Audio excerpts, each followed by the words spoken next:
Fáilte. Welcome to this episode of The Language Question, Ceis na Tangan, a conversation about the Irish language and its history for anyone curious about their relationship with it and its role in our identity.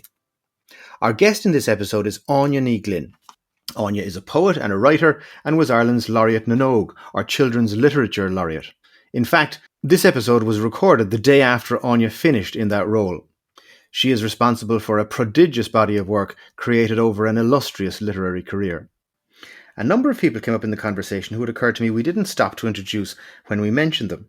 And so rather than try and do that now in advance, if you stick with me until the end, when I'm doing the wrap-up, I'll run through any of the names that came up just to explain exactly who we were referring to. As always, I hope you enjoy listening to this conversation as much as I enjoyed having it. I would really appreciate your feedback and would be eternally grateful if you would follow, rate and review the show.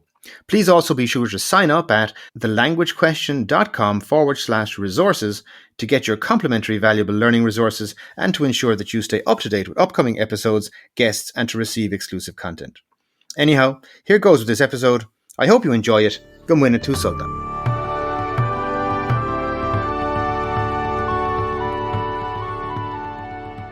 Áine Ni Ghlinn is a poet, writer, and was Laureate Na, Ireland's Children's Literature Laureate from 2020 to 2023, the first to write exclusively in Irish. Originally from Tipperary, she is now based in Dublin. She has been an extraordinarily prolific writer over a distinguished career that has produced numerous works of poetry, fiction, non-fiction and drama. Her work has been recognised by a wide array of awards over many years, including the Rex Carlow Irish Language Book of the Year Award, and she has been awarded the Patrick Kavanagh Fellowship for Poetry. Áine a chara, tá fáilte is fiche rót ar an show agus tá tharbheith buíoch díos as a bhelin. Gur míle maith agat sas cuire thuirtam. Áine, as I say, it's a real pleasure and joy to have you here with us on the show, and we're so grateful to you for doing it. What I'd love to do, Áine, if you don't mind, as we do with all of guests here on the show, is to start maybe with your background in the language and how you came to the language in the first place and what that looked like for you growing up and as life moved on for you. Well, I don't ever remember actually learning Irish, which might sound strange as English was the first language in the house. But my father I often have said that Irish was the language of his soul, in that my father, perhaps I should give his background before I give my own, because my father's background was that he was reared in Ballinasloe and in County Meath and in various other places, depending on where his father was working. But when my father was only 8 or 9, I'm not sure exactly what age, because this is all something that we found out about my father when he had died. His brother told us the background. But the background was that my father's mother came to Ireland. She was pregnant with the first child in the family. They weren't married. She came to Ireland at some point. We don't know exactly when, but the first child was born around maybe 1912, 13. And she arrived in Ireland. At some point, she married the father of the child. Now, whether it was a shotgun wedding or what, we've no idea. But she got married, they went on to have 5 boys in total. Interestingly enough, she kept that first child, which was an incredibly brave thing to do at that point. When she married my grandfather, she had been Church of England and she was obliged to become a Catholic, and she became apparently a very rigid Catholic. I didn't know her very well. I only met her a few times ever in my life. But she became a very rigid, devout Catholic. And she stayed in Ireland until my father, now some of the children were younger, so my father was the second child. When he was 8 or 9, I'm not sure exactly what age, she moved back to England. And my father never saw her again until he was a qualified teacher. So she went back to England. A year or 2 later, my grandfather followed her back to England. Now remember, there was terrible poverty in those days.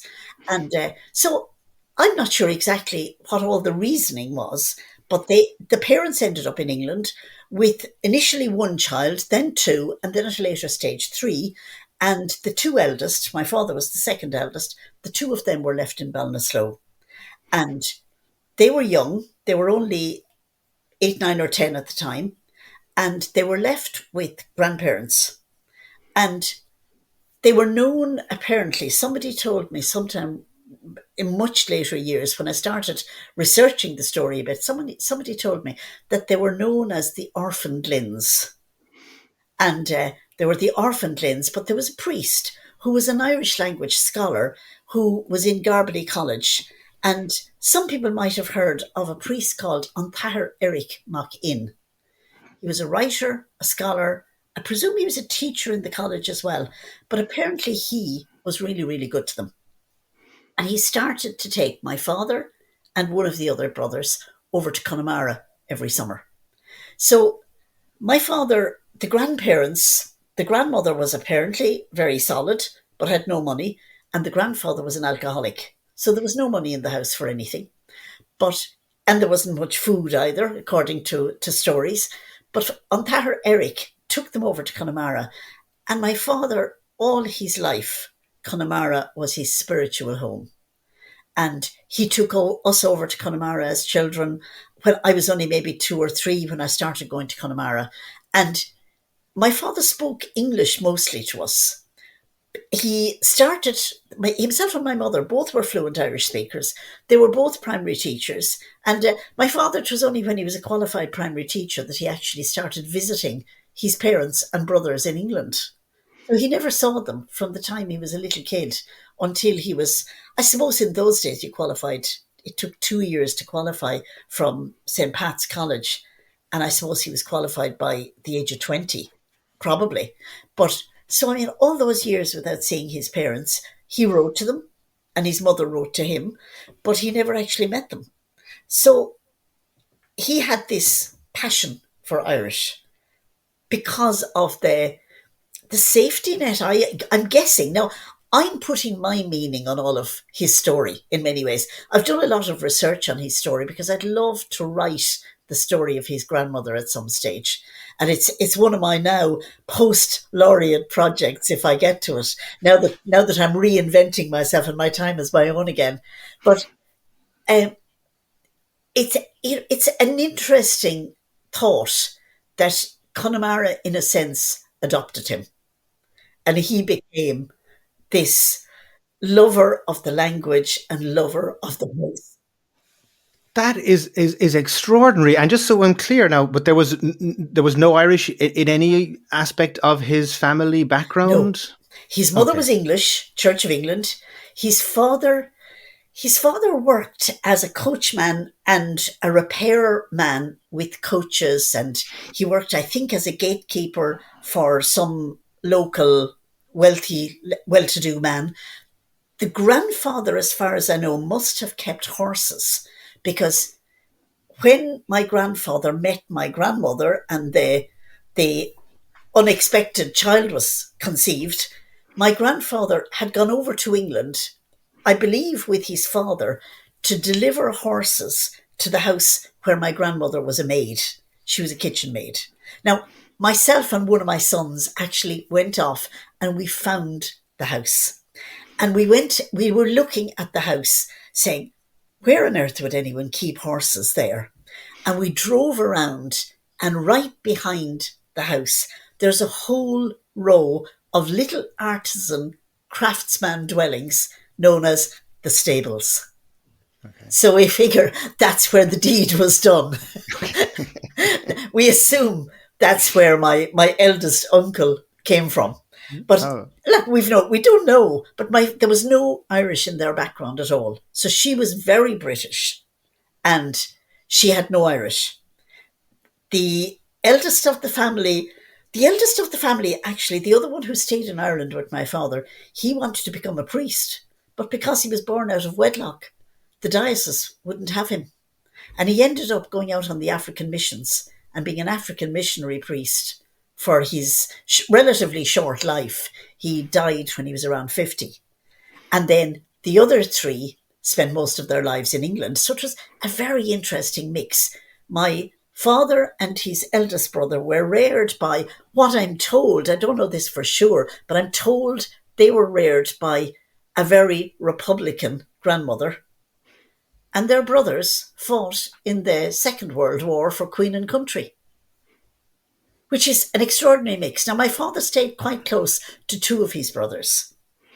The third, he wasn't. The third was more distant. He didn't know him very well, but he stayed close to two of them all his life. And, I met those brothers in England. But when I say close, that meant they saw each other once a year or once every 2 years. When they were adults, they would write to each other. And I remember uncles coming to visit, and I remember my father going off there to visit. And interestingly enough, an add-on to that is my father, when he died in his 60s, and he died in England visiting one of his brothers. I was just started work, I think, at the time, and I had travelled via London with them, gone to see the uncle, and I was supposed to be heading off on holidays, and my father was walking around Windsor Castle with my mother when he died suddenly. He just dropped dead. And one of the jokes that my uncle had, long afterwards, I mean, you don't laugh at these things at the time, but a long time afterwards, the uncle we had been staying with actually said to me, he said, do you remember when my father was Diarmuid Mac Ghlinn, and he went, like all of us, he went with several versions of the name. He was Diarmuid Mac Ghlinn, he was Diarmuid Ghlinn, he was Dermot Ghlinn, he was Derry Ghlinn. Same as myself, I grew up with all versions of my name. And but my uncle said, you know that Derry, when he died, the person who came to attend to him was the Queen's nurse. And I said, really? And he said, yeah. He said the Queen's nurse came and tried to give him artificial respiration. And my uncle, with a very deadpan face, in a very English accent, said, if it had been anybody else but the Queen's nurse, he might have survived, but there's no way he was coming back for the Queen. a cruel irony there. Cruel irony. Yeah. But when my father was bringing us up, himself and my mother initially thought, yes, we'll bring the family up as Gaeilge. And my eldest sister, who is about 14 years older than me, my eldest sister, they were bringing her up as Gaeilge. And when she was apparently about 2 or 3 years old, she got scarlet fever, which was a very serious illness at the time. And she was taken into hospital and quarantined. And she had no English. She had only Irish. And to this day, she can tell you of the trauma of the hospital. She doesn't know what the trauma was, but she suspects that being in this strange place without the language, being quarantined, her parents weren't allowed to visit. And it must have been terrifying. If that happened nowadays, we'd all be up in arms. We wouldn't let it happen, in fact. There's no way. Mm-hmm. But my father and mother decided at that point that you couldn't rear kids with only Irish in Tipperary. So the rest of us were brought up with English as a first language. But by the time it came to me, I was the youngest. And by the time it came to me, my father had great regrets that while everybody had Irish, that Irish wasn't the passion that it was for him. So he spoke a lot of Irish to me. And I was going to Connemara from the age of 2 or 3. I was going over with him, spending time there every summer. And like my Irish is a mix of Connemara and Munster, Kerry Irish, Connemara Irish. I'm a total mongrel in terms of the Irish language. But I never remember having to learn Irish. And the strange thing is, I remember in primary school and secondary school, I remember understanding and not pretending I understood. Not pretending that I was as fluent as I was, because I didn't want to stand out as different. So that's sort of my early relationship with the language. And then I suppose my early relationship with literature came about in a very strange way, in that when I was 3, my mother had taken she had no choice with the marriage ban. Women weren't allowed work. But she got, I don't know if she got sub-chips or what, or a full-time, I think it was a full-time job. But when I was 3, she got an opportunity to go back teaching. And she decided to take it. But of course, there were no childminders in those days. So my father decided to take me to school with him. And there were two teachers in the school. It was this tiny little school in rural Tipperary, and two teachers. And my father put me, imagine it happening nowadays. It would be totally, totally illegal. But nobody batted an eyelid then. So I was put sitting in beside one of my big sisters, who was maybe in fifth class or so at the time. And I sat in beside her and I listened and drew pictures or whatever, looked at books. And the fifth and sixth class at the time were reading the book Jimeen Warrahaig.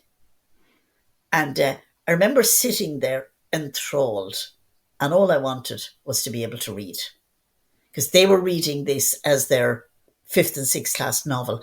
And in those days, I mean, it's like everybody had fluent Irish in primary school, or at least in the school that I was in. And maybe it was because my father spoke so much Irish to the children, but everybody could speak Irish. And there are people that went to school to my father who had no Irish in their background, who right through his life would never speak English to him. Extraordinary. It is extraordinary, but that's how primary schools were then, I suppose. You know, Yeah. I remember teachers from other schools around. My parents were both very involved in the INTO, and they were involved in Cunra na Gaeilge. And I remember all these people coming into the house speaking Irish. And, again, I wouldn't pretend I could understand everything, because you'd be whooshed off to bed if they thought you understood what they were talking about. They thought they were having a secret conversation. But I remember listening away to these conversations about people and stories and whatever. And I think I just, like a sponge, absorbed the language. And probably because I started school so early and sitting there listening to people reading, I wanted to be able to read. So I was reading very early as well, in English and in Irish. I just read whatever came around.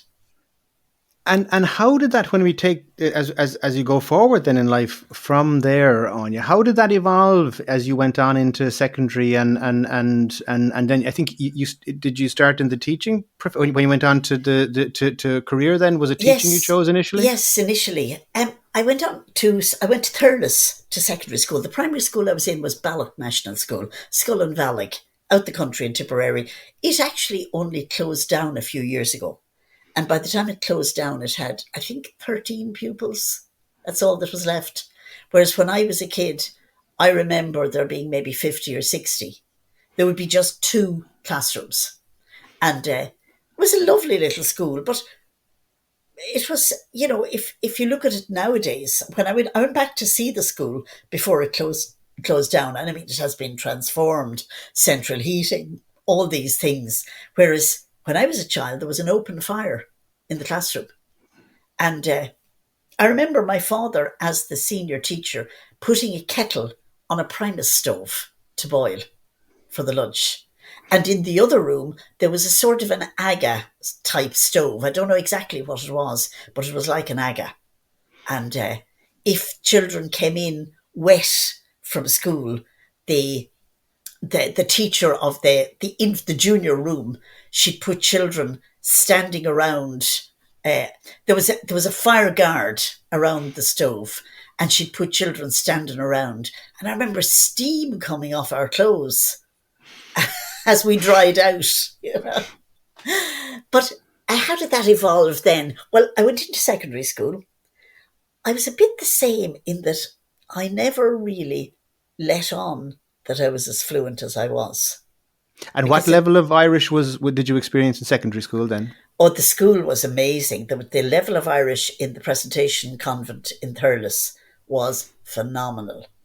We had teachers from Kerry, from everywhere, and mostly Munster Irish. And there was Ontur Eilish, a sister Alice. There was a Miss Long from Fiontra or Ciantra.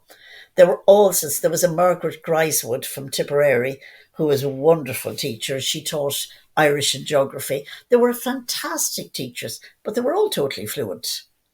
Again, nowadays, teachers struggle more to be fluent. And I suppose the language has faded out of people's lives more. But children coming in from the rural primary schools were all fluent. It wasn't just me. Children from other schools were the same. They were all coming in, and there was no question of anything else being spoken in an Irish class, bar Irish. Nobody was teaching through English then.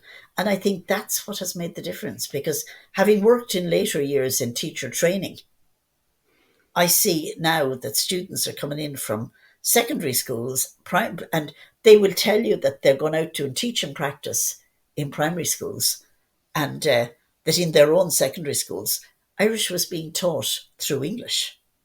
Nobody learns a language that way. I mean, why is our French so bad in Ireland? Because we were taught through English for the most part.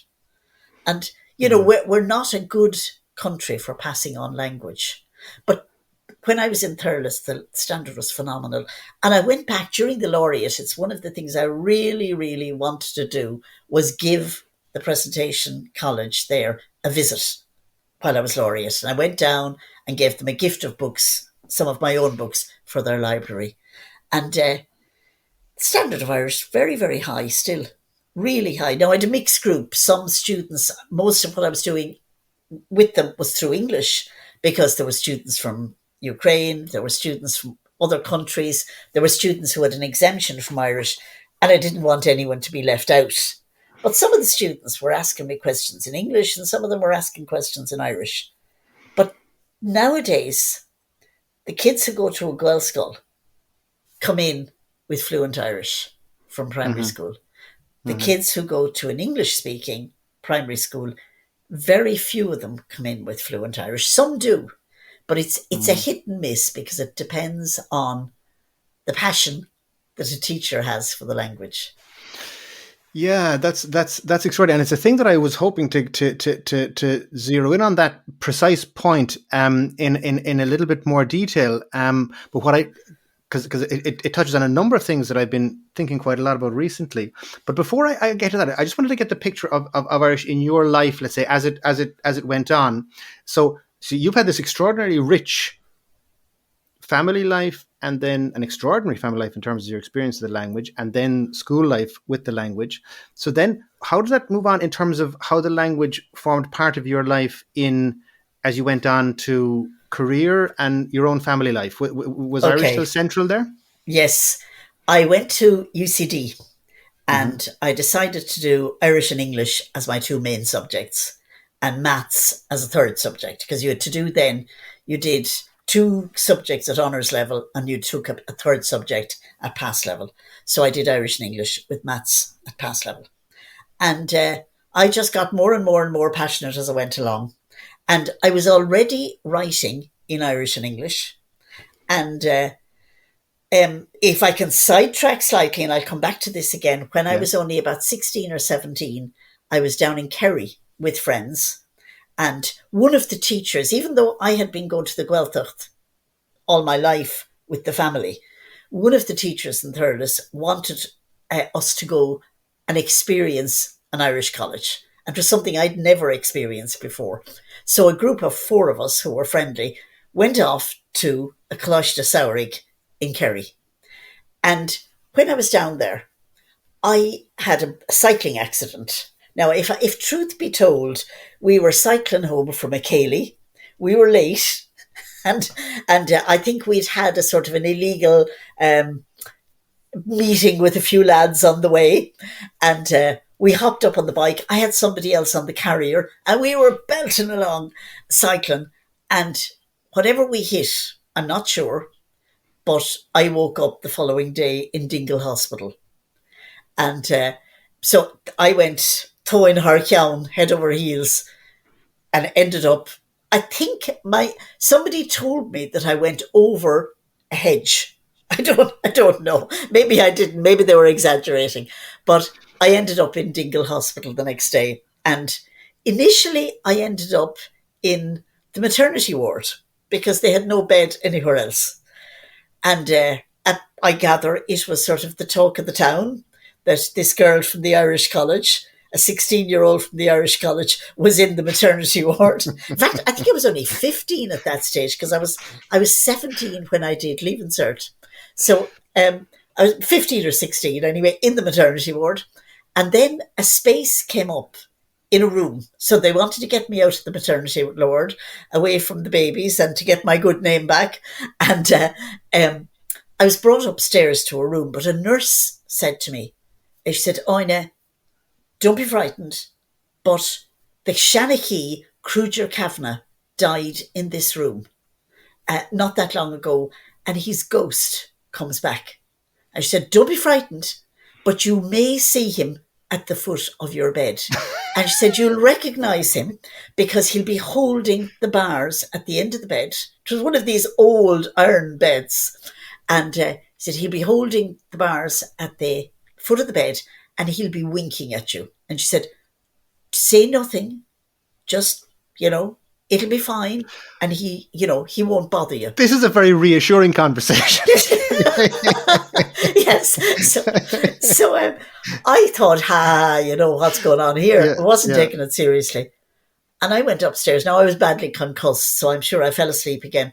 And I distinctly remember waking up and looking, and there was this figure, this elderly man, at the foot of my bed, holding on to the iron bedstead and winking at me.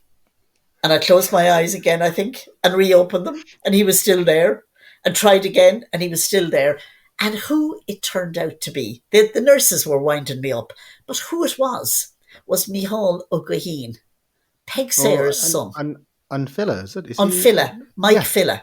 Yeah. That's who it was. He used to, at the time, now my memory is that he used to go into the hospital. There was a nursing home attached to it. I think now it's a step-down hospital and possibly an old folks' home, I'm not sure. But at the time, he lived out in Dunhuin in Ballyvicoira or somewhere, and he used to go in there every now and again for respite. And he was in the hospital at the time. But I discovered within a day or two that he used to spend his time going around visiting people. And anybody who had Irish, he just loved it. So he sat at my bed for whatever few days I was there. Now, it felt to me, in my memory, it felt like forever. But it was probably 2 days, 3 days, I'm not sure. But he sat at the side of my bed and he recited his poetry and he told me stories and he told me about his mother and he told me stories that were in the book Peg. And I was just enthralled. And he was an artist as well, wasn't he? He was, I think, yes. Yeah. I'm not even sure of that part. The poetry is what I remember. Of course, yeah. And sometimes I struggled to understand him because he had a very thick guttural accent. The Canuint was beyond my teenage ear. And sometimes I wasn't sure, was he speaking English or Irish?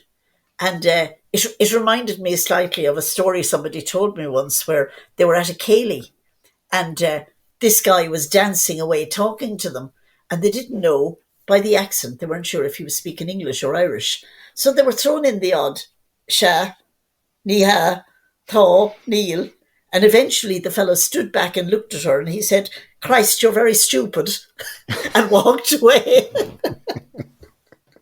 And it turned out to be English he had been speaking. Yeah. But with Micheál O'Gaheen, Mike Filla, he spoke Irish 100% of the time. But I struggled with his Canuits, with certain words, but he was really patient and he was just gorgeous. And when he chatted to me about my interest in writing, and I was writing angst-ridden poems, teenage angst-ridden poems at the time, and he said to me, to scríobh as Gaeilge nó Béarla, are you writing in as Gaeilge or in English? And I said in both. And he said, I want you to promise me that you go home from here and you write as Gaeilge. And he said, we need young people writing as Gaeilge. And it was one of the things that really gave me an encouragement to write as Gaeilge.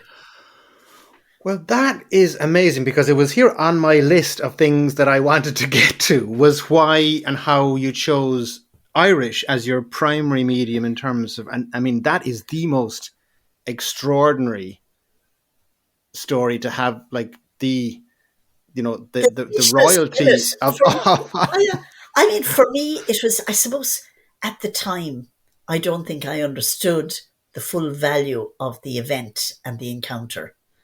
And it was a good while afterwards before I actually told people about it. And but it had a huge, profound impact on me.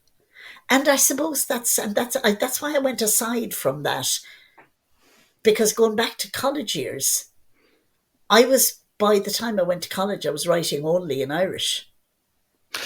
And tell me, because it's something I've heard Ni Ghlinn talking about, and that she originally started writing in English and she didn't feel it was any good. And then when she started writing in Irish, she found that really kind of Yeah. clicked for her.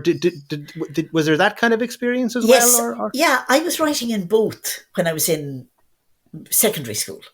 And they weren't things that you showed people, like you were just like a lot of teachers, a lot of teenagers write poetry and throw it away. And that's what I was doing a lot of the time. And in school in Thurles, we had a couple of teachers who were very encouraging. And but there was one teacher, Josephine Keane, and she ran a poetry competition in English when I was in maybe second year or so. And I think I got second prize, second or third, I don't know. I didn't win it, but I got maybe second or third. But that the encouragement of that was huge. And I got this book, and it was so encouraging, and it had such an influence on me that I remember what the prize was. The prize was the book The Black Tulip by Alexander Dumas. And I think I think I still have it somewhere. But those sort of things, the people who encourage you along the way are always amazing. And when I went on to college, I was much more interested in the creative end of things than the academic. So I was involved in drama, in the Common Drámaíochta, so in the English language drama as well. On Common Drámaíochta, we did Irish language plays, Dramsoc, we did English plays, and I was involved in both. And I wrote some plays for Uncommon Drámaíochta. They weren't, they were nothing to write home about, but it's there. That's where you kind of you cut your teeth in a sense. I was writing poems for college magazines, and I met somebody quite recently. We had a good laugh because he was an engineering student, and himself and some others used to run a magazine, and they put out a call for poetry, English, Irish, stories, English, Irish, and they would pay a fee for everything published, and they'd pick one thing for a prize. And the prize might have been something like £10, something like that. So this was towards the end of the 70s. And so I had one or two poems accepted for publication, and I won the prize. And there was no sign of any prize arriving. And so I went looking for the office, and I found them. I think I might have had to go into Merrion Square or somewhere from Belfield, from UCD. Mm-hmm. But I went in, and I was probably due £14 or £15. And that was 2 weeks' rent. A good sum of money, yeah. In the 70s, it was 2 weeks' rent. Yeah. And plus probably a night out as well. Yeah. And so I went looking for them. And I found the office, and I knocked on the door, and I went in. And this guy, Eamon, I won't give his surname, said to me that they were shocked because they were thinking of having a couple of nights on the beer. They didn't expect anyone to come looking for their money. So I arrived looking for A, my prize money for winning first prize for a story, and B, the money for each poem that was published. But so, I mean, doing Irish in UCD, I wasn't a killer studying. I was capable academically, but I didn't have as much interest in the academic end as I had in the Drámaíocht, in Irish and in English, and writing poetry. That's how I spent a lot of my time. And fascinating, the creative side of it, obviously, in you was the main inspiration. But one of the things that I'd like to just maybe tease out a little bit is, I mean, because you had, as I said, the wonderful education, the family background, but what about opportunities for usage of the language in your everyday life as you moved into adulthood? I mean, because that's one of the Yeah. big challenges I see, particularly living in Dublin. What did that look like for you in terms of day Okay. to day? In college, that we lived as Gaeilge, a lot of us, and we didn't think about it. If you were in the Common Gaelach, the Common Drámaíocht, most of the people you met, you just spoke Irish to them. And you didn't actually, I don't even know what language we spoke a lot of the time.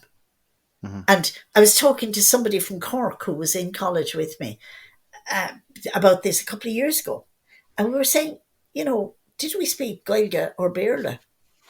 And we were thinking we probably went from one to the other and spoke both, but seamlessly. We weren't thinking about, we weren't analysing what we spoke. In lectures, the standard of Irish was very high. When I was in first year in college, Tomás de Valdreha was still lecturing, and he retired that year, but he lectured me in first year. And he was a lovely, lovely man. And we had fantastic lecturers, but there was an incredibly high standard of Irish in college. And you were driven, you were pushed hard.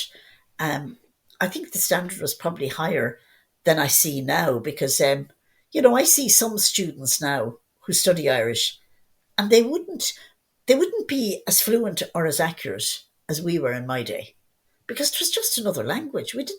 We were as fluent in Irish as we were in English. And so, like, I went through college, I went on and did HDip afterwards, and I taught English and Irish and maths. I taught for about 8 years, but I think I've been very lucky in that when I was a child, I always wanted to be a writer. I also wanted to be a journalist. And from the age at which I knew what a journalist was, I wanted to be a journalist, particularly in radio. So there was something about radio. And I thought television maybe as well, but radio really fascinated me. And I also wanted to be a teacher. And I've managed, over the last God knows many years, I've managed to do them all. Because I spent 8 or 9 years working as a secondary school teacher, a few years in Dublin, then a few years down the country, and then back to Dublin again. And then, by chance, somebody from Radio Na Gaeltachta contacted me and asked me would I do a little piece for Radio Na Gaeltachta. And I started doing a regular On This Day slot, Curra Monday Show. Started doing that every third week. There were 3 people doing a week each. So I was doing that every third week. When I was doing that, I was doing the research in the library in RTE, and I met other people who were in there, and I got to know other people in RTE, and then suddenly, at one point, somebody said to me, would you ever do a slot for this programme? And would you ever do a slot for that programme? And little by little, I was getting little bits of exposure. And then someone said to me, at some point in probably the mid-80s, someone said to me, I think it was around 86 or so, that the programme Kursi was looking for presenter reporters, television programme, would I like to do a screen test? And I did a screen test and I got a job as a presenter reporter, and I worked there. I took a career break from teaching, but I never went back to it. So I worked there for 2 years, and then I moved to radio, worked in radio freelancing, and went to London, worked doing pieces for radio and television and newspapers and any work I could get. Now, all the time I was writing, but as a hobby. And then I came back from England around about 1992, and I was expecting my first child when I came back. And I got a job as a chlorrachtere with Radio Na Gaeltachta. So a chlorrachtere is everything: producer, presenter, everything. You did your own editing, you did everything yourself. And I worked with Radio Na Gaeltachta, and I asked them, I had no choice really. I had to ask them, could I go part time after the first year?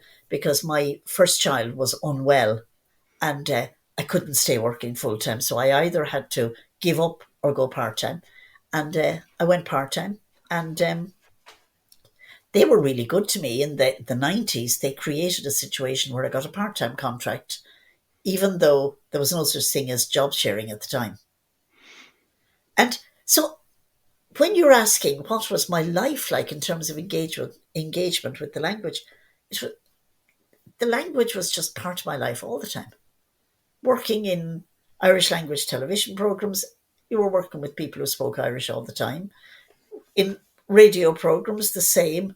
Even when I was in London, I was doing a lot of programs and bits of programs. I mean, I was doing freelance anything I could get.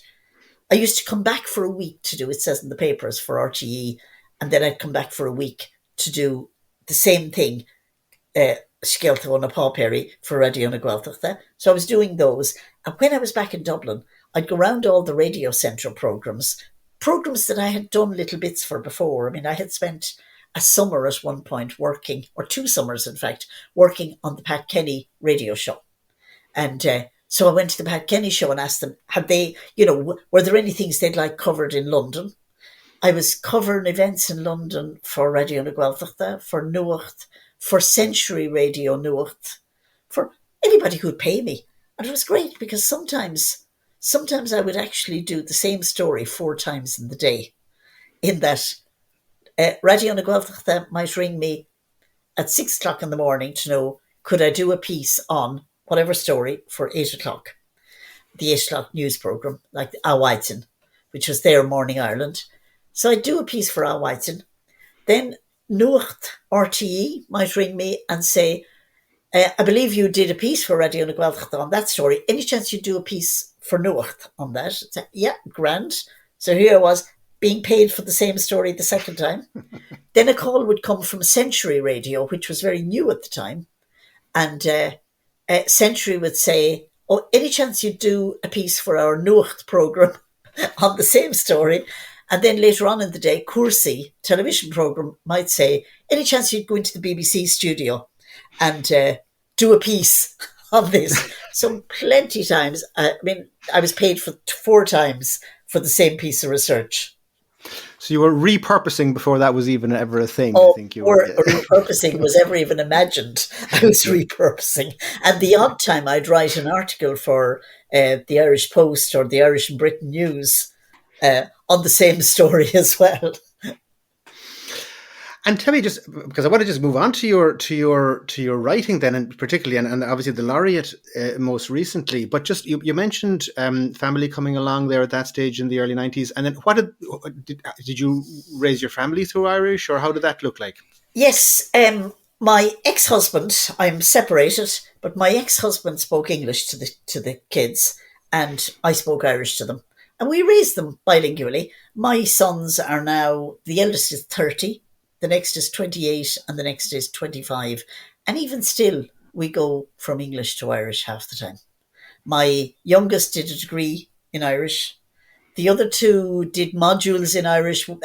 My eldest is a maths teacher who he teaches maths, he teaches a bit of drama, and he also has taught some Irish as well. He did modules in Irish as part of his degree, but maths was his main area. And my second son has studied psychology. And he has only just finished studying now. And so he's 28. And he did some modules in Irish for his original BA, I think it was, in psychology initially. And he went on then and he did further studies in it.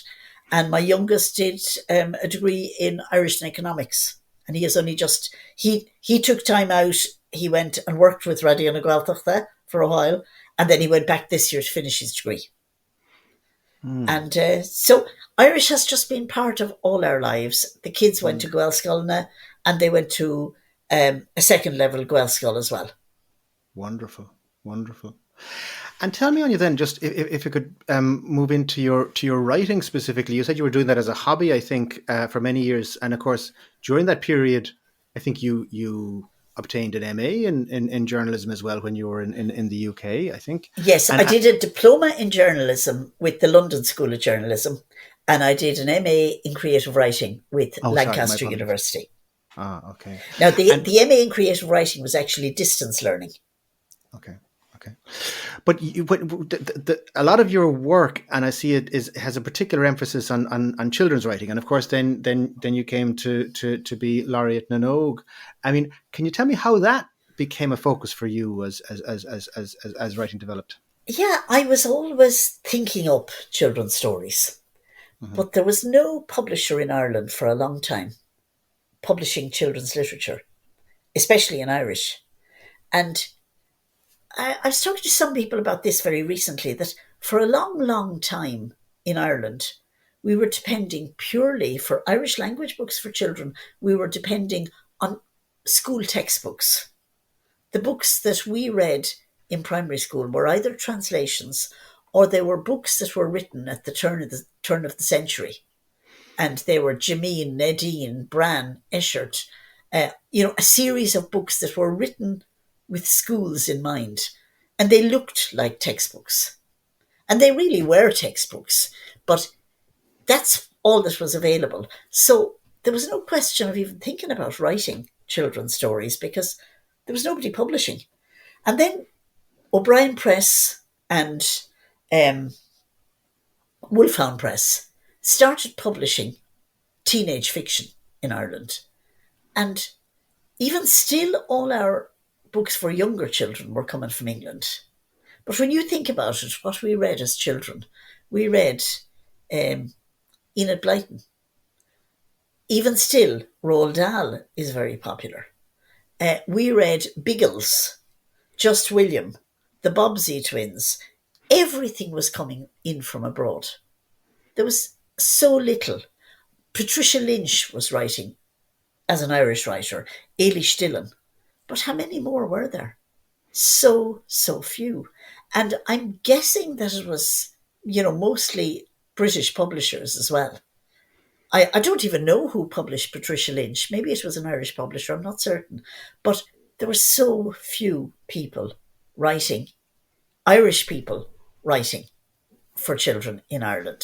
I was reared on a whole sort of a diet of books that were written in English and for all ages, from picture books up. And we rarely ever had an Irish language book that was originally written in Irish. So there were so few.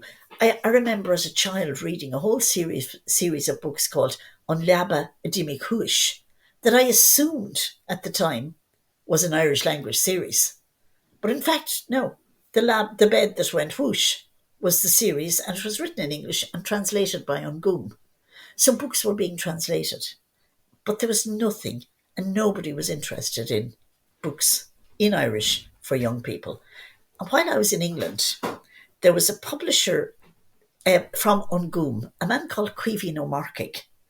And interestingly enough, one of my sons is now friendly with his grandson. But this man, Caoimhín O'Marcaigh, contacted me one time and he said, I had done some translated work. They needed translators translating textbooks, and I had done some translations for them because while I was in England, it was a case of whatever made money. And when you're freelance, that's always the case. You're a bit of a slut in terms of work. Whoever pays the highest, you'll work for them. And but Caoimhín O'Marcaigh contacted me and he said, "Would you have any interest in writing an original book?" I thought, "Wow, yes." And but he said, "I'm not talking fiction." He said, "I'm interested in some books for teenagers that will be non-fiction and that'll be very simple with very simple stories." So I thought, okay, I'll give it a go. And he set me two challenges. One turned out to be a book called Mná as an Gná, Unusual Women. So women who were a bit different. and the other one was Dhina agus Deha, men are people and gods. And uh, they became part of a series of books. He commissioned various people to write books, and they were all written with the idea of getting teenagers reading as Gaeilge, because there was so little there. And he was ahead of his time in many ways. But then he started, Ungum started publishing books that weren't translations by Gabriel Rosenstock and one or two other people. They started to actually publish original picture books. But a picture book is a very expensive thing to do. And so they started, publishing in different ways. And gradually, an interest developed in having some actual original books for children. And then I went to them with an idea. And Caoimhín O'Marcaigh again said, yeah, we'll go for it. And I wrote 3 stories for age maybe 5 to 7. Now, I'd love to see those books reprinted in a different format because they have a look of school books. They were printed in a way, even though they were colour and everything, the way they were printed, because it was the way of the time, was a bit school bookish in appearance. And O'Brien Press then, who were publishing in English, O'Brien Press had an idea that they would start a series in Irish. And Michael O'Brien, who was again a very innovative man, Michael O'Brien approached me at one stage and he said, Áine, would you ever think of writing? And he showed me a series they were putting out in English. And he said, would you ever think of writing something for this series in Irish? So I said, I would. So he started out, he put his toe in the water by translating. Now, I wasn't involved in the translating. He got somebody to translate some of their English language books. They were very cleverly written in that they were books that they were in the English, they were known as the Panda series. In Irish, Sus. And they were very, very cleverly done because they were books for early readers. And the idea was that the story would suit a good reader at the age of 4 or 5 or 6, but it would suit an older reader. They didn't look too babyish. They looked like real books. And they didn't look like your old style picture book. So somebody struggling with reading might read them in 4th, 5th or 6th class.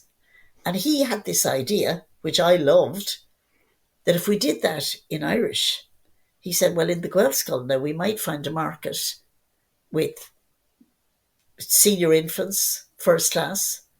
But he said we might find a market in the English language schools as well in 5th or 6th. And he did. And he marketed, I wrote 3 books for that series. They put out a series of about 12 of them. And I wrote 3 of them. And I think there were maybe 2 more or 3 more that were originals as Gaeilge, and the rest of them were translated from their English series. But that was innovative. And then, in more recent times, we actually have real independent Irish language publishers who are not kind of... Ungum is a state publisher and does a lot of school books, textbooks. They do other books as well, but a lot of their work is geared towards schools. But along came Cushlifa, who are now gone, but they were there for a while, and they wanted actual novels for teenagers. And this was up my street because I had ideas for novels for teenagers coming out my ears, but nobody interested in publishing them at the time. So I wrote some books for them. And then Cloak Connacht was there as well. Cloak Connacht was publishing mainly people from Connemara, but I have 1 novel published with them. Now, Cushlifa closed down. And people might remember Liam Myrtile, the poet, and Liam Myrtile's wife, Cuila Nic Foytine, who is an academic and a writer. She was the person. She and a man called Sean O'Kearney were the people who set up Coishlifa. And it lasted until a few years ago. So they shut shop a few years ago. But they published a lot of books for anywhere between age 7 or 8 up to the age of 18. And that was a huge gap in the Irish language market. So they fed into that gap. And you had then Futta Fata started publishing picture books. Absolutely wonderful. And in Belfast, Antnáthid War started publishing picture books. And so I've done things for every single one of the publishers. Cloak was also doing books for younger children and older. And I published some books with Cloak as well. And then Laureate came along. So I have Futta Fata is the only one that I've nothing out with yet, but I have a book coming out with Futta Fata next year. And it'll be a picture book. But I have a few books with Antnáthid War, a few books with Laureate, books with Clóir Chonacht, Coishlifa, Ungum, the lot. That's extraordinary. And what's your sense now? I mean, and I think particularly while you were speaking about these as, children's and teenage writing, I think particularly for listeners to this podcast, and the reason we're having this conversation in English is maybe for people who are interested in returning to the language but maybe don't have sufficient command of it just yet to be able to maybe access a conversation like this entirely as Gaeilge. But I mean, teenage fiction and children's fiction can be an excellent way for learners to work up into the language. And even can I cut in on you there for a second? Yeah. I would say to adults who want to go back to reading, go back to picture books, because picture books are actually for everybody. And that's something that I really believe passionately, that a picture tells so much of the story that if you combine language and words, I collect picture books as an adult. And I just love, in both Irish and English, I love looking at picture books. And when I was a student and was teaching, I used to spend a lot of summers in Spain and working in Spain, teaching English as a foreign language. And I wanted to learn Spanish. And a friend of mine brought me into a bookshop in Seville. And she said, right, there's the children's section. Go down and start picking up picture books. And that's where I learned a lot of my language. Now, my Spanish has gone rusty again now because that was too long ago. But that's how I really developed a fluency in Spanish. That picture books are wonderful. It's a very accessible way in. It's a very accessible way in. Yeah. And if somebody wants to go back to the language, even say for parents or grandparents, parents and grandparents often have the confidence to read a picture book with children or grandchildren, where they mightn't have the confidence to read a longer story. But then you grow that along with the child. And one of the things that I did as Laureate Na was a campaign called Give Leabhar Gaeilge. And I hope to find a way of continuing it. But Give Leabhar Gaeilge was asking adults to go out and buy one Irish language book for a child that you know. Whether it's a neighbour's child, a grandchild, a friend's child, whatever. Buy one Irish language book for a child you know. And I made God knows how many videos during lockdown and put them out. We put them out on Twitter and Facebook, asking people to do that and giving them recommendations all the time. And but it's so important because it's a window into the language. Oh, completely. But I think as well that idea there, particularly for parents and grandparents, wanting to kind of reconnect with the language now with children growing up. I mean, that's such a wonderful idea on so many levels in terms of relationship between the child and the adult and the language and it's just so beautiful. But Áine, just maybe if we could look at Laureate Na there as you've come to the end now, just literally come to the end in recent days of Laureate Na over the last 3 years of that. And what are your reflections now on that, and particularly just the state of the language in terms of kids' engagement with it now through reading? What is your experience of that been over the last 3 years? Well, my experience of it was very positive. And one of the things, well, with Laureate Na, there are a whole lot of aspects to it. One was to set up a project. And the big project that I set up, like I set as an aim, lifting the invisibility cloak off uh, literature as Gaeilge for children. So literature na Gaeilge the foishtí. My big aim was to lift the invisibility cloak from that area. And the way that I did it was, and now when I say I, there was a team working with me. So a team from Children's Books Ireland who were all involved, because you're the face, but you're not the only person working on this. There's a whole team putting in huge work. And you look good because you're coming up with all the ideas and you're doing all the talking. But in the background, there are so many people working so hard, and they deserve the credit for all their work. But what I wanted to do was put together a Buska Laureate Na, a library box. And I specifically said, people were saying, oh, would Buska Laur not be easier to say? And I said, maybe it would, but this is not a box of books. This is a Buska Laureate Na. It's a library box. And I wanted to get libraries, Irish language libraries, started in schools. And we went looking for funding. I had no idea how much funding we'd get, how many books we'd be talking about, but we got fantastic funding from First Gaeilge and the Arts Council. The funding, the Arts Council gave us, I think it was €140,000, and First Gaeilge gave us about €400,000 roughly. We ended up spending on the Buska Laureate Na, we ended up spending more than €500,000, €556,000 on getting books out to schools. So we set up an application process, and we were fascinated with the interest there was. Now, obviously, Gaelscoilne and Scoilne Gaeltachta all wanted the Buska Laureate Na. So we said to them, okay, stop applying, you'll get it. All the Gaelscoilne and Gaeltach schools will just get it automatically because we know you want it. And we just, I mean, the volume of applications that we were having to go through was just so high. But I think about 1,800 English language schools applied, and no school was turned away. What we decided is we'd divide up whatever money we got in a way that would get a buska to every school.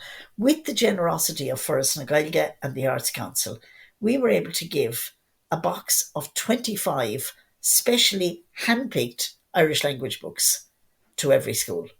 And the 25 books for English language schools, we started off with very simple picture books and worked our way up to nothing too challenging. And then for the Gaelscoilne, we figured a lot of the Gaelscoilne would already have some of the picture books. But we started out thinking, well, from wrong a cahar to wrong a shea, we'll aim at that. And then, as it turned out, with the generosity of Forest Gaeilge, we were actually able to give the Gaelscoilne and Gaeltach schools both boxes, the easier box and the harder box. So every Gaeltach school, every Gaelscoil got 50 books for their library. And every English school that applied got 25 books for their library. Now, a lot of schools didn't apply. And when it was all done, schools were coming back to us saying, have you any left? And we were saying, actually, no, you just didn't apply. You know, every school got a letter, an email telling them that this was available. So nobody could argue that the word didn't go out. It went out through everything. I can't even remember now, but I know emails went out to the principals of all the schools. Word went out through the INTO, through the Department of Education, through various different channels. Word went out saying you can apply for this and it's free.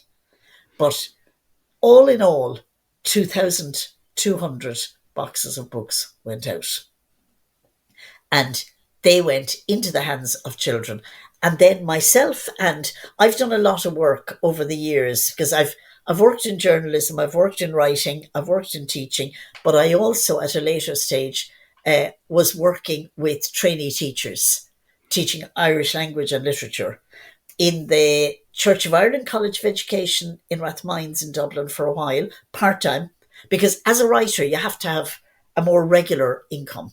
And especially when my marriage broke up, I needed something steady. I couldn't depend on writing. I had sons to get through college, etc. So I went back to lecturing at that stage. I had done some part-time lecturing in DCU prior to that, but I went back into lecturing and was teaching Irish to trainee teachers.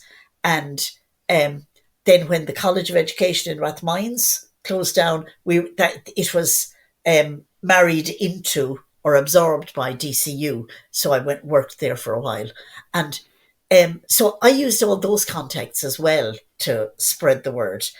But in all, with all the books that went out, 70,000 books went out to schools. And with the as myself and another lecturer in education, Dr. Claire Marie Dunn, who's an amazing woman in terms of getting children reading as Gaeilge. She and I got together and we put together a manual that went into every buska. Every buska Laureate Na had a manual with it. And in the manual, myself and Claire put together about 80 ideas for how to have fun with reading in Irish. And that to me was the nub of it. Because there's no point in throwing out a box of books and just say, here you are. We put games, everything into that. All sorts of games, reading, that would just make reading fun. And that even children who had very, very little Irish would play with the books in different ways and would maybe write their own stories or whatever. Even simple things like giving somebody the first page of a story and the last page of a story and saying, right, this is how the story started. This is how the story ends. Now, get a group of you together and what was the middle? And they have to make up their own middle. And they could do it half Irish, half English, whatever. So all of those things were just getting children interested in books. And of course, when every group has written their own story, what do they want to know? They want to know what was the author's story. So then the teacher can read the story for them, the actual story. So we had loads of ideas like that we put together. And then on top of it, First Na Gaeilge's, again, their generosity allowed us to send artists and facilitators out to 20 schools to do workshops. Now, we had over 500 applications for that, and we only had 20 residencies to offer. And I read through every single application, every single one of them, and we picked. It was terribly difficult to pick. You could have easily picked 100 of them, but we had to go with the best 20, but we also had to go with, sadly, we had to go with where we had the artists available as well, because we had, in the south of Ireland, we had a writer who was based in Waterford, but she was very limited. She had a small baby, so she was very limited as to where she could travel to. And so, I mean, there were some counties we had no writer available. We ended up with one writer travelling from, I think he travelled from Fermanagh up to North Donegal, because we'd no writer in Donegal doing this. And I did a seminar with the writers going through various games and so on that they could play with the children using the books. So that's a very long answer for you there. But I thought the response to it was phenomenal. We got a brilliant, brilliant response. And do you have any sense of what the uptake in terms of reading of those? Is there any way of knowing, I wonder, what level of engagement you got from the kids with the books? The only way of judging that was that someone from Children's Books Ireland did follow-up research. And that is available online. And she put together a report. And the report is incredibly positive in terms of the level of engagement. I was really amazed with the responses from schools. Now, can we keep that up? I don't know. I've no idea how that will we manage. Is there any way of keeping up that momentum? I don't know. I'd love to think there is, and I'm going to talk to some people about it and see what can we do, because I don't want to let it die. Sure, you mentioned the cloak of invisibility there, and it really resonated with me because something I've been thinking about quite a bit.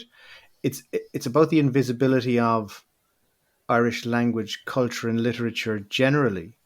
And because it's just struck me, for instance, I was reading the Irish Times ran a special Saturday section on International Women's Day a few months ago, and they were talking about poetry and prose writers in Ireland, and they had a lot of the English language writers, and then they meant in poetry. I think they mentioned maybe Derna Grifa.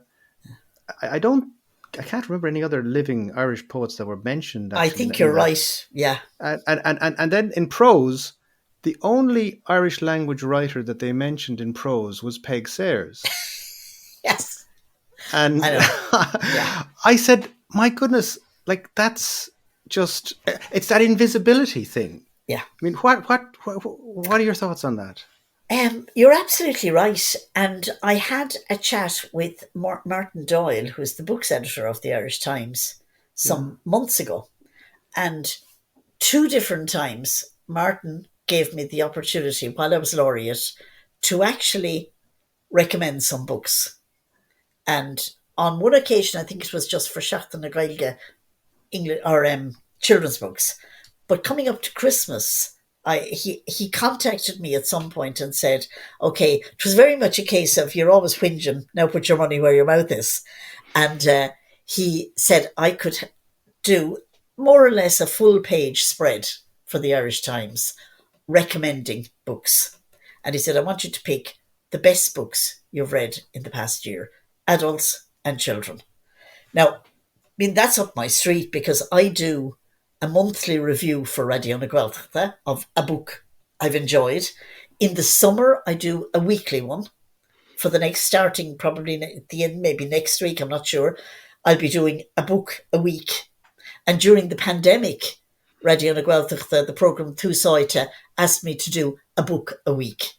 And of course, I love that. I mean, to me, that's hardly even counts as work. It's being paid for your hobby. Now, you don't get paid very much for reviews, but at the same time, it's very enjoyable. But um, when Martin Doyle asked me to do that, I sat down and I thought, okay, I looked at all the books that had been published in 2022, and I can't remember exactly now. I think he said 10 adult, 10 children.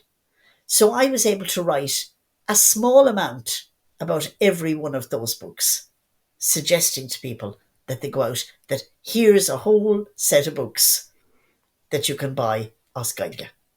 And what was interesting too was Martin came back to me and he was delighted. And he was very much saying, it would be nice if we could keep this up as an annual, idea for Irish language books. Now, I wrote it in English because the idea is to spread the word out there and to let people see, particularly with the children's books, to let them see what's available and what you can actually buy for children. And of course, always the difficulty with something like this is you're recommending, and this is a case of the laureate in general, you're recommending everyone else's books. You don't ever get to recommend your own, which is fine. But interestingly enough, when I went into a bookshop, I went into the Irish language bookshop in Dublin at some stage before Christmas. And apparently I suppose it was a kind of a bounce off situation that she said to me, "Do you know, since the review in the Irish Times, your own books are running out the door?" That I had a Christmas book for young children called Daddy na Nulloch, and I had another really simple little children's book, Ig Buzzal sa Gardine, about bees. And she said they're running out the door since the review. So even though I wasn't reviewing or recommending my own books, people saw the name and obviously looked up to see what I had. I think at the very bottom of the review, there was a little piece on Ni Ghlenn's most recent books for children are. And but she said the girl in the shop in Lower was saying to me that all the books that were reviewed, people were coming in looking for them. So yes, you managed to lift. I mean, I feel I lifted a certain corner of the invisibility cloak. The trick now is not to let it fall back down again. But Mm. I must say that the new Laureate Na, who has just been announced, Patricia Ford, is going to be a dream Laureate Na. She writes in Irish and in English. She has published books with Futafata, Oscaige. She has published books in English with Little Island.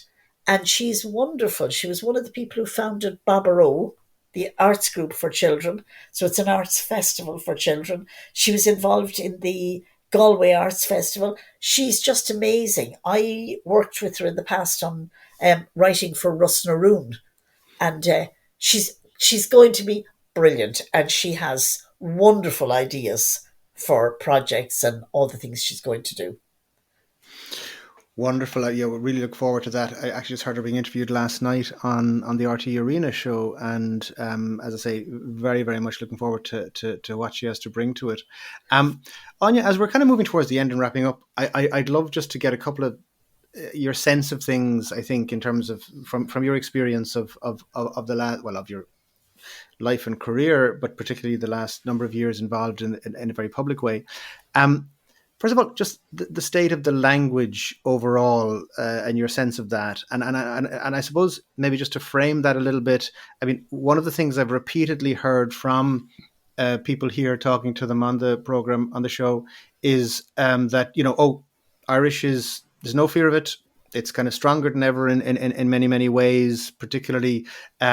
If you look at the Gael Scoilna movement, the international dimension, the European dimension, there's the language is booming in certain sectors, but the big fear is the Gaeltacht and preserving and maintaining and sustaining the Gaeltacht as a community, as a source of community language, and thinking back to your and your father's experience in Connemara and your experience in West Kerry. What's your sense of all that now? Do you feel optimistic, pessimistic? What's your sense of the state of things? I feel very optimistic. And I suppose I look in terms of my own area of work, and I see children's literature as Gaeilge growing exponentially. Futafata with Taig McGonagall, they're doing wonderful work. So I'm very hopeful for all of that area. I think the Gaelscoilne or the Gaeltacht, there's a richness of language that I just love. And that I, as somebody, no matter how much I speak Irish or I'm reared with Irish or no matter how much Irish is in my background, I'll never have the richness that a Gaeltacht speaker will have, because there's something that they just absorb that they have in their bones. And they have it in their bones, they have it in their DNA, and they will always have something that I'll never have. But I don't mind that. I also think that in the Gaelscoilne, the Gaelscoil movement is very strong. But I think that the Gaelscoilne, outside of Gaeltacht areas, outside of na Scoilne Gaeltachta, in certain areas, the Gaelscoilne, there's a dilution of language, which is just normal, that the language in Gaelscoilne is changing. And I often say to people, well, they speak Gaelscoilish. And yes, they do. But I would rather they'd speak Gaelscoilish than English. And however diluted the language is, it's still alive and kicking. It's alive and well. And I would have great hope for the future. Maybe the language will dilute as we go down another generation. I can understand the fears people have for the Gaeltacht areas, and I don't know, as a non-Gaeltacht person, I don't feel qualified to comment. But outside the Gaeltacht, in the Gaeltacht, I think that the language is actually thriving. And I know that I get more opportunities to use Irish on a daily basis. I mean, most of my life is lived through Irish. Today, for example, I drove from Dublin down to Carlow. I spent the morning in a Gaelscoil doing workshops in creative writing with the most amazing young fifth class, and they were just fabulous, all totally fluent.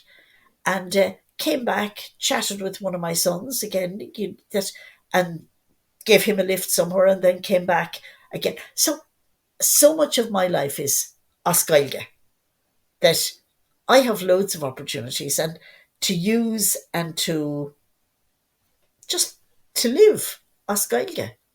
And there's no shortage of opportunities for those who want that. And for me, I don't seek out the opportunities. I don't have, I mean, I have a passion for children's literature, Oscailge. And that's the bit that I'll keep pushing. I'll keep writing. I'll keep driving that and trying to encourage Laureate Na, trying to get children reading in Irish. I can't take on every cause. So that's the cause I'll focus on. And I love focusing on that cause. Um, and other people will fight other corners, but I know that in the corner that I'm working in, the Irish language is thriving at the moment. That is such an inspirational thing to hear, and it's just so wonderful. I mean, finally, Áine, as we wrap up, one last thing that I ask everyone, and I'd love to just get your take on this, but particularly, I think, from the perspective of people listening to this show, maybe who are maybe adult learners coming back or coming to the language, and facing for what they might seem a little bit overwhelming, might seem a huge challenge to try and obtain some kind of level of competency, mastery in the language. Why is the question that I would love you to tell me. Why should people do that? Why should they make that effort? What is your Irish language? Why? What motivates you in relation to the language? Why is it important for people, and why should they bother?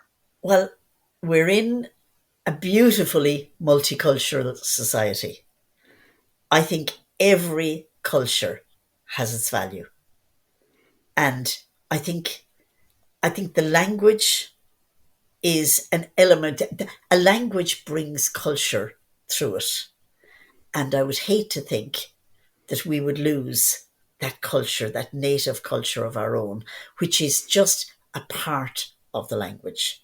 And somebody said to me once, when you have Irish, you don't have to think about being Irish. You don't have to think about Irish is my culture. It just is. And when children are in a Gaelscoil, or when an adult goes back and reads an Irish language children's book, for example, and realises, oh my God, I haven't forgotten everything. I actually know more than I thought. And it's just part of who we are. And it gives us our own identity, our own luchana, our own values. And there is a richness that you can have it without the language, but you get an extra richness if you have the language. Well, that is a wonderful reason for making that effort, and a wonderful insight into this essential aspect of our identity, I think, Áine. And thank you so much for sharing all of that with us. Áine, a cara gur bhíle maithagad buin mé an tanmh as an scéal a Ryan Tooling, berbua agus banach de cara. Gur míle mil maithagad.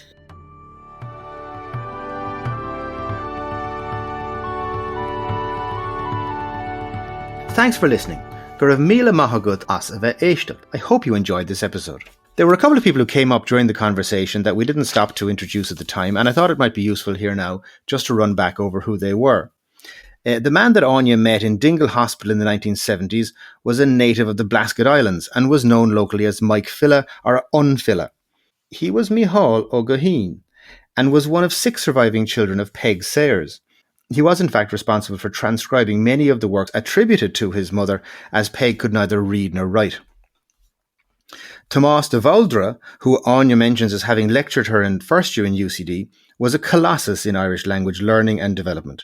He was Professor of Modern Irish Language and Literature in UCD, and he published the eponymous English-Irish Dictionary in 1959 and was heavily involved as consultative editor in the publication of Niall O'Donnell's Folklore Gaeilge Béarla in 1977. I would really appreciate your feedback and would be eternally grateful if you would follow, rate and review the show.